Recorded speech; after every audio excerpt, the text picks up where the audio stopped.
잠시 후 여러분은 청동기 문화를 바탕으로 성립된 우리 역사상 최초의 국가인 고조선의 역사를 모두 알 수 있습니다. 자, 그럼 로빈의 기록을 시작합니다. 한국사는 로빈. 청동기가 사용됨에 따라 랴오닝 지방과 한반도 서북부 지역의 부족 사회에서는 권력을 지닌 군장이 등장하였습니다. 군장은 자신이 속한 부족을 이끌며 여러 부족을 통합하였고 점차 지배 영역을 확대해 나갔습니다. 이러한 과정을 거쳐 우리 민족이 세운 최초의 국가인 고조선이 등장하였습니다. 고려시대 승려 이련이 1281년에 편찬한 삼국유사에 따르면 단군 왕검이 기원전 2333년 아사다를 도읍으로 삼아 고조선을 건국했다고 전해집니다. 옛날 환인의 아들 환웅이 자주 인간 세상을 다스릴 뜻을 품었다. 환인이 그 뜻을 알고 삼위태백을 굽어보니 널리 인간을 이롭게 할 만하므로 이에 천부인 세계를 주며 가서 다스리게 하였다. 환웅은 삼천의 무리를 이끌고 태백산 꼭대기 신단수 밑에 내려와 그곳을 신시라 하였다. 그는 풍백, 우사, 운사를 거느리고 곡식, 생명, 질병, 형벌, 선악 등 인간의 360여 가지 일을 주관하였다. 이때 곰과 호랑이가 사람이 되기를 원하므로 환웅은 쑥과 마늘을 주며 100일 동안 햇빛을 보지 말라고 일렀다. 곰은 금기를 지켜 21날 만에 여인으로 변하였다. 곰 여인은 환웅과 혼인하여 아들을 낳았으니 이가 곧 단군 왕검이다.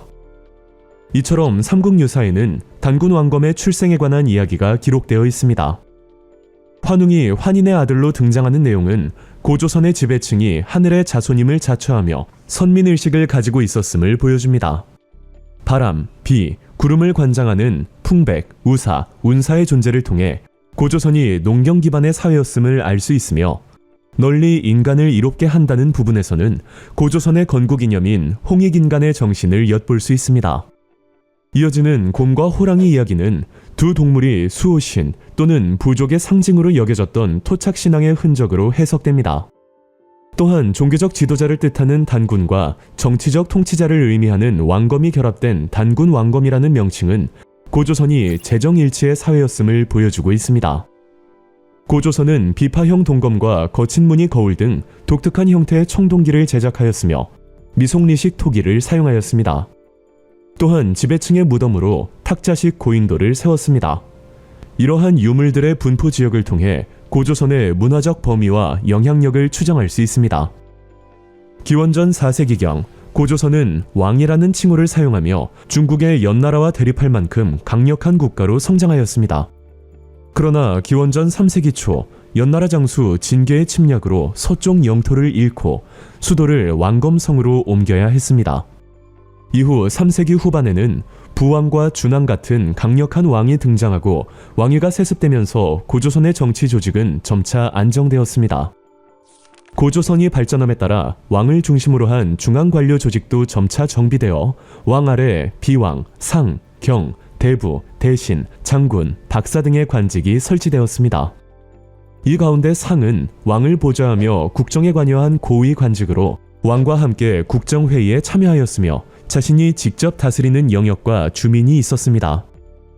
고조선에는 범금 8조라 불리는 사회질서 유지를 위한 8조법이 있었으며 현재는 그 가운데 세 조항만이 전해지고 있습니다. 대개 사람을 죽인 자는 즉시 죽이고 남에게 상처를 입힌 자는 곡식으로 갚는다. 도둑질을 한 자는 노비로 삼는다. 용서를 받고자 하는 자는 한 사람마다 50만 전을 내야 한다.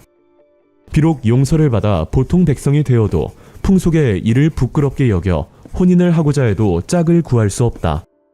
이러해서 백성은 도둑질을 하지 않아 대문을 닫고 사는 일이 없었다. 여자는 모두 정숙하며 음란하고 편벽된 짓을 하지 않았다. 중국 한서를 살펴보면 고조선은 농경을 기반으로 한 사회였으며 개인의 생명과 노동력을 중시하고 사유재산을 인정하며 노비가 존재하는 신분제 사회였음을 알 수 있습니다. 중국의 진한 교체기에는 연나라 출신의 위만이 무리를 이끌고 고조선으로 들어왔습니다. 당시 고조선의 왕이었던 준왕은 위만에게 서쪽 변경 지역의 수비를 맡기며 국경 방어를 위임하였습니다. 위만은 이를 계기로 한반도 서북부 지역을 중심으로 세력을 확장하였고 기원전 194년 준왕을 몰아내고 스스로 고조선의 왕위에 올랐습니다. 위만조선은 발달한 철기 문화를 적극적으로 수용하고 철제 무기를 활용하여 주변 지역을 정복하였습니다.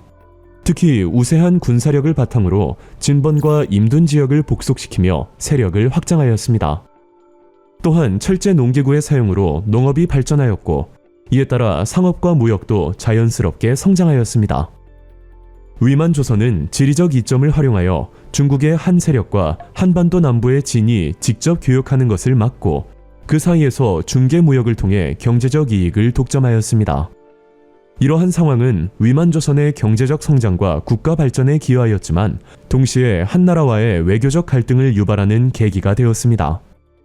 강성해진 고조선은 흉노와의 외교적 접촉을 통해 한나라를 견제하였고 이에 위협을 느낀 한무제는 고조선을 정벌하고자 대군을 파견하였습니다. 우거왕이 이끄는 고조선은 패수등지에서 한군을 상대로 대승을 거두는 등 약 1년간 강하게 저항하였습니다. 그러나 고조선은 지배층의 내분으로 인해 정치적으로 분열되면서 기원전 108년 수도 왕검성이 함락되며 멸망하고 말았습니다. 고조선이 멸망한 후 한은 그 옛 영토에 낭랑, 진번, 임둔, 현도에 4군을 설치하고 각 군 아래 여러 현을 두었습니다. 이를 통해 토착 세력을 통제하는 동시에 동북아시아 진출의 거점으로 삼고자 하였습니다. 또한 통치를 강화하면서 법 조항이 60여 개로 늘어났고 이로 인해 사람들의 생활은 위축되고 풍속도 점차 각박해졌습니다.